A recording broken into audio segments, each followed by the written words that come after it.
दोस्तों कहानी शुरू होती है 1974 से, जहां पर हम स्केटर और उसकी बहन वॉयलेट को देखते हैं, जो कि अपने पिता के साथ उनके एक होटल में रहते थे और उस होटल को चलाने में वो दोनों बच्चे अपने पिता की मदद करते थे। पर क्योंकि वो होटल कुछ खास नहीं चल रहा था, तो बच्चों के पिता उस होटल को एक अमीर व्यापारी बैरी को बेचना चाहते थे। बैरी कहता है कि वो इसकी जगह एक 5 स्टार होटल बनाएगा, जिसके साथ ही वो उससे ये भी वादा करता है कि बड़ा होने के बाद वो स्केटर को इस होटल में एक अच्छी पोजीशन पर नौकरी भी देगा। आगे धीरे धीरे वक्त बीतता है और 25 साल गुजर जाते हैं। यहाँ बैरी ने उस छोटे से होटल को पूरी तरह बदलकर एक 5 स्टार होटल में तब्दील कर दिया था। आगे वादे के मुताबिक उसने स्केटर को अपने होटल में काम पर तो रखा, पर सिर्फ साफ सफाई और रिपेयरिंग के काम के लिए। लेकिन वहीं स्केटर को अब भी लगता था कि आज नहीं तो कल उसे इस होटल में मैनेजर बनने का मौका जरूर मिलेगा, इसलिए उसे जो भी काम दिया जाता था वो उसे पूरे लगन से करता था। फिर ऐसे ही एक दिन होटल में एक कॉन्फ्रेंस रखी जाती है, जहाँ बैरी सबको बताता है कि हम एक नया होटल बनाने के बारे में सोच रहे हैं, जो कि इस पूरे शहर का सबसे बड़ा होटल होगा। अब इस होटल को चलाने के लिए उसे एक मैनेजर की जरूरत थी, जिस दौरान स्केटर को लगता है कि इस बार मैनेजर बनने का मौका तो उसे ही मिलेगा, लेकिन ऐसा नहीं होता। ये मौका मिलता है इस मिकी नाम के आदमी को, जो कि बैरी की बेटी का बॉयफ्रेंड था और जल्दी ही उससे शादी करने वाला था। अब इस बात से स्केटर को बहुत दुख होता है कि बैरी उसके पिता से किया हुआ वादा भूल चुका है। आगे स्केटर अपनी बहन वॉयलेट से मिलने जाता है, जिसके 2 बच्चे थे और उसका पति उसे छोड़कर जा चुका था, जिसके साथ ही वो जिस स्कूल में प्रिंसिपल की नौकरी करती थी वो स्कूल भी बंद होने वाला था। इसलिए वो एक जॉब इंटरव्यू के लिए दूसरे शहर जा रही थी, जिस दौरान वो स्केटर से कहती है कि दिन में तो मेरी दोस्त जिल मेरे बच्चों का ख्याल रख लेगी, बस रात में उनको तुम संभाल लेना,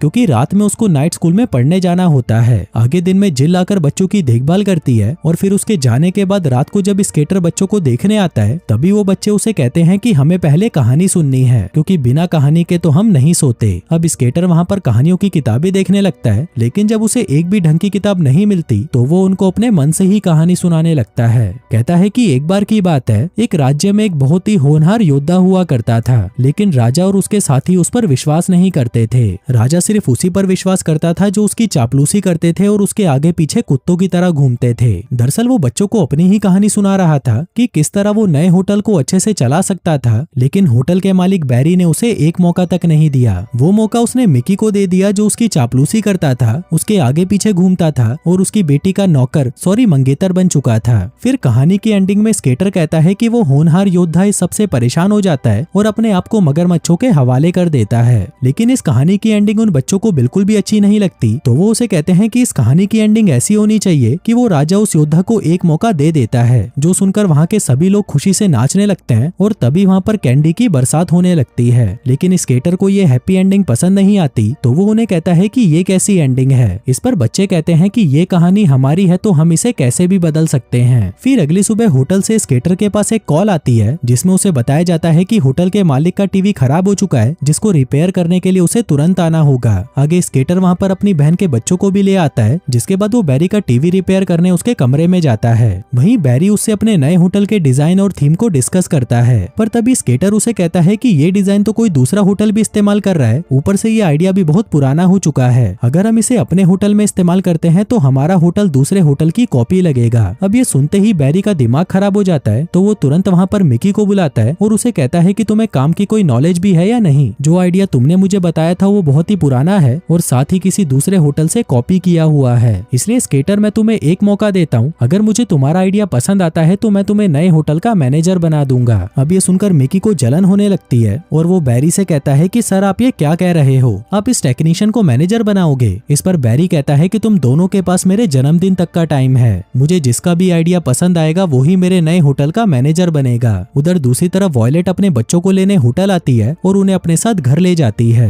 वहीं स्केटर भी नाश्ता गाता हुआ अपने घर की तरफ जा रहा था कि तभी अचानक उसकी गाड़ी बंद पड़ जाती है। अब इससे पहले वो कुछ समझ पाता, तभी आसमान से बहुत तेज कैंडी की बारिश शुरू हो जाती है, जो सिर्फ उसी पर बरस रही थी। पर तभी हम देखते हैं कि ऊपर एक कैंडी के ट्रक का एक्सीडेंट हो गया था, लेकिन स्केटर को लग रहा था कि उसकी कल रात वाली कहानी सच हो गई है, क्योंकि कहानी के हिसाब से उसके बॉस ने उसे एक मौका भी दिया है और फिर उसके ऊपर कैंडी की बरसात भी हुई है। इसलिए रात होते ही वो फिर से उन बच्चों के पास चला जाता है, वापस अपनी कहानी को सच करवाने के लिए, जहाँ इस बार कहानी में वो खुद को एक काउबॉय बताता है जो अपने लिए एक नया घोड़ा खरीदने आया है। इसी दौरान अस्तबल का मालिक उसे एक लाल कलर का घोड़ा जिसका नाम फरारी है वो उसे ऐसे ही फ्री में दे देता है और इसी के साथ वो अपनी कहानी को यहीं पर खत्म कर देता है। पर तभी बच्चा कहता है कि नहीं मामा जी, कहानी ऐसे खत्म नहीं हो सकती, बल्कि कुछ ऐसा होना चाहिए कि एक सुंदर सी लड़की जिसके पीछे कुछ गुंडे पड़ जाते हैं, पर तभी आप वहाँ पर आते हो और जैसे तैसे करके उसे बचा लेते हो, जिसके बाद अब उस लड़की को उसके घर छोड़ने जाते हो। तभी वो लड़की आपको उसकी जान बचाने के बदले में कुछ देना चाहती है, लेकिन आप उसे मना कर देते हो और कहते हो कि अगर मुझे कुछ देना ही है तो $100 मिलियन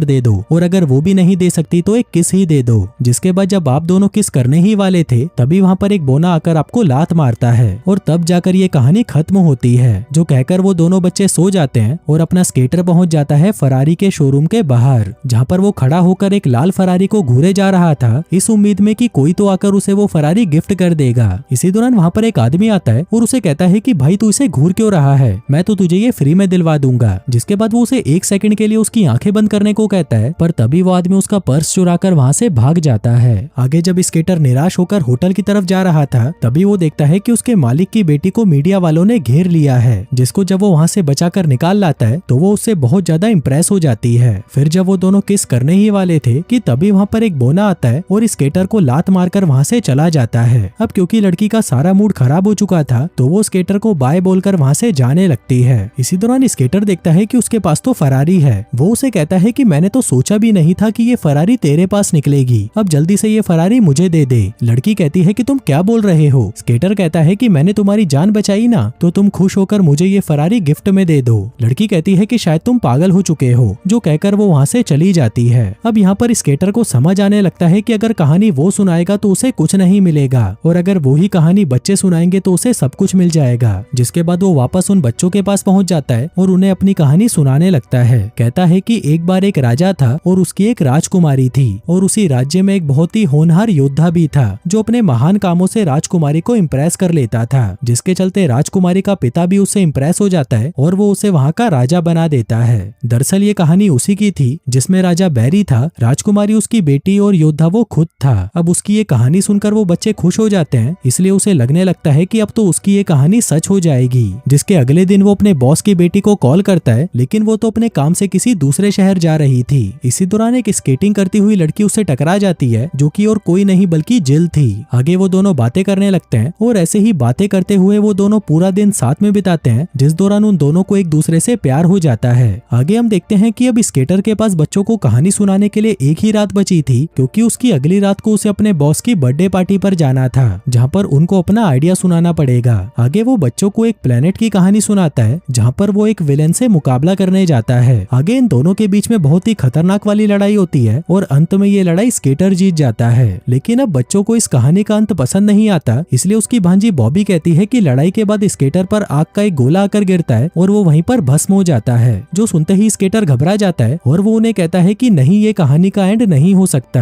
लेकिन वो बच्चे उसकी एक नहीं सुनते और चद्दर तानकर सो जाते हैं। फिर अगली रात वो अपने बॉस की बर्थडे पार्टी में जाता है, जहाँ पर चारों तरफ आग ही आग थी, जिसको देखकर स्केटर बहुत ज्यादा घबरा जाता है। फिर थोड़ी देर बाद उन दोनों की प्रेजेंटेशन देने का टाइम भी आ जाता है। पहली बारी मिकी की होती है, जो उन सभी को गाना गाकर अपनी प्रेजेंटेशन सुनाता है, लेकिन उसका ये आइडिया किसी को भी पसंद नहीं आता। इसके बाद स्केटर की बारी आती है और वो सभी से कहता है कि पिछले हफ्ते मेरे भांजा भांजी इस होटल में रहने आए थे, जहाँ पर उनको सब कुछ नया सा लग रहा था और उनको यहाँ पर घर जैसी कोई फीलिंग नहीं आ रही थी। इसलिए हमें एक ऐसा होटल बनाना चाहिए जो हमें घर वाली फीलिंग दे, जहाँ पर हम जब तक रहना चाहें तब तक रह सकें, और इसी वजह से हमारे क्लाइंट भी ज्यादा दिनों तक यहाँ पर रुक पाएंगे और हमारा प्रॉफिट भी ज्यादा होगा। अब क्योंकि ऐसा होटल उनके शहर में दूसरा और कोई नहीं था, तो बैरी को उसका ये आइडिया बहुत पसंद आता है और वो उसे अपने नए होटल का मैनेजर बना देता है। इसके बाद बैरी के केक काटने की बारी आती है, जो कि किसी ज्वालामुखी की तरह बना हुआ था और उसमें से आग निकल रही थी। अब ये देखकर स्केटर बहुत घबरा जाता है और वो उस आग को बुझाने में लग जाता है। वहीं ये सब देखकर बैरी को बहुत गुस्सा आता है और वो स्केटर को उसी समय फायर कर देता है।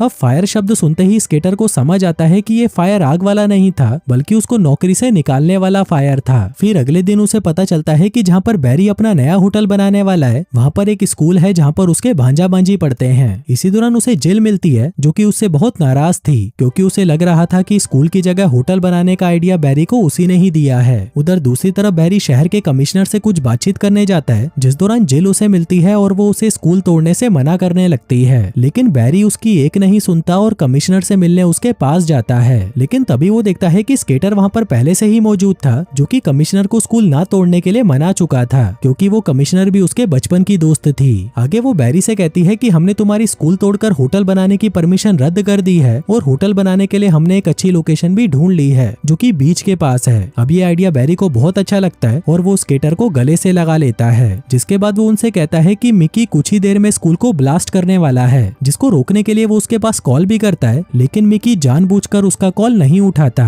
तभी स्केटर जिल को लेकर तेजी से स्कूल की तरफ बढ़ने लगता है। आगे वो स्कूल की फेंसिंग तोड़कर अंदर आता है और मिकी की छाती पर एक लात की देता है, जिससे वो दूर जाकर गिरता है। अब अपने स्केटर की बहादुरी से जिल बहुत ज्यादा इंप्रेस हो जाती है और उसे पकड़कर किस करने लगती है। इसके बाद हम देखते हैं कि आगे स्केटर अपने पिता के नाम पर खुद का एक होटल बनाता है, जहाँ पर वो मिकी को एक वेटर की नौकरी देता है। दूसरी तरफ होटल का कारोबार छोड़कर बैरी मेडिकल बिजनेस में चला जाता है। वहीं उसकी बेटी एक वेटर को सेट करके उससे शादी कर लेती है। अब उस भाई के लिए तो क्या ही बोलें, उसकी तो जिंदगी बन चुकी थी। वहीं स्केटर भी जिल से शादी कर लेता है और सभी साथ में खुशी खुशी रहने लगते हैं। और दोस्तों, इसी के साथ ही ये कहानी यहीं खत्म हो जाती है।